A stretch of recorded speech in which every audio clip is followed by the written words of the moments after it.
asalaamaaleykum wa rahmatullahi taala wa barakaatuhu mbokk yi ñuy topp ci internet bi rawatina chaîne muy Serigne Djily TV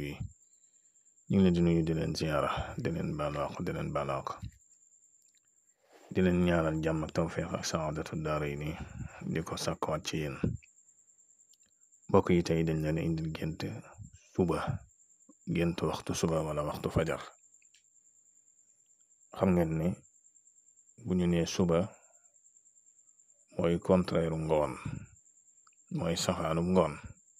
soba wa masa ñaar yooyu ñoom ak suba ak ngoon. waaye buñ ko waxee ci jullik suba am na ñuy wax jullik suba am na ñuy wax jullik fajar waaye yaar yépp ñoo bokk maanaa ci julli, amul séparation. ndax jullik fajar mooy jullik suba mooy yaari rakk farata yooyu ngay def ginnaaw ba fajar gi xaree njëkk jant bi génn, loolu mooy jullik suba wala jullik fajar. bokkul ak yaari rakk ya ngay dawal buñ salaatoo yooyu naafila la, yaari yàkk yooyu naafila la du farata. kon loolu ak leeral la ci bu gàtt rek. bu dee ci jëm ci wàllu gént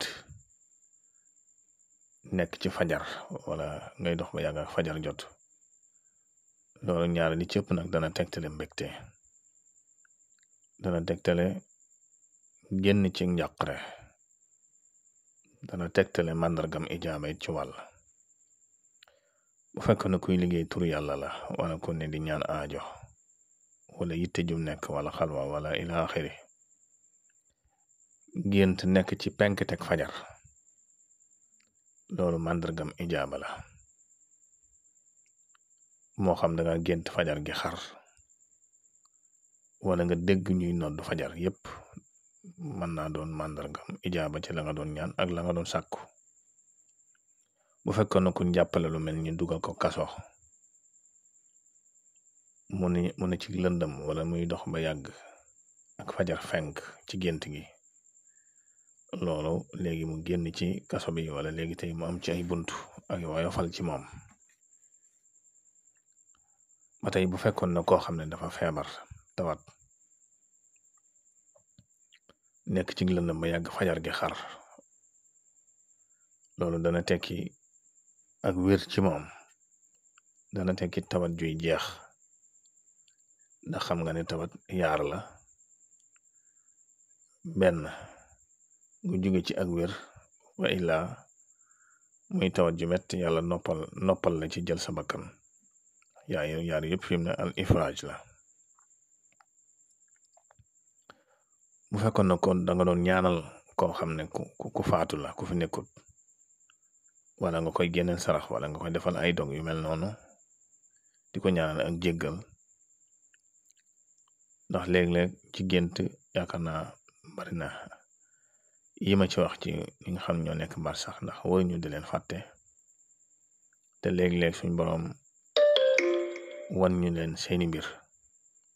ñu aajowoo ñaan wala ñu aajow ko leen taxaw. yu mel noonu nag boo ko géntee di ko ñaanal mu ne ci lëndam wala ba yàgg nga gis ko mu ne ci fajar di dox, loolu ak njéggal la ci moom,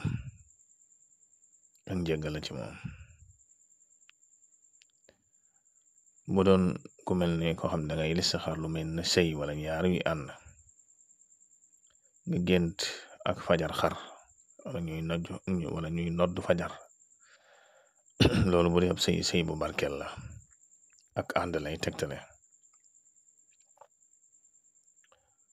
bu fekkoon ne it ci misaal nga xam ne daa nekk ci lëndam muy séntu fajar ba léegi fajar gi mënta jot, loolu dana tekki yaakaar ju sotti gut, dana tekki loo xam ne dafa am gàllankoor.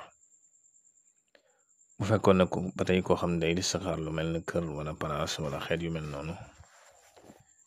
gént penk ak fajar, loolu lañ koy tegtale barab bu barkeel, barab bu am wërsëg.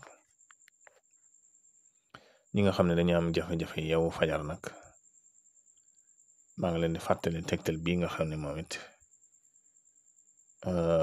tegtal bu am solo la ma ngi daanañ ko jëfandikoo lu mel ne réveil loo gis ci zahir rek am na ci baatin lu mel ne réveil ci alquran suratu iza zulzilati ngay jàng ba ca aw xeelaxaa loo wax nag aw xeelaxaa ci diggante xeeji ak xaaji ngay wax waxtu yu nga bëgg a yeewu bu dee fajar nga bëgg a jug nga ne nañ ma yee waxtu sàngam bu dee weneen waxtu it nga tudd ko daldi ne laxaa daldi yeggala saar wi ba mu jeex daldi raay sa kanam tëdd soo ko defee nag na nga daldi tëdd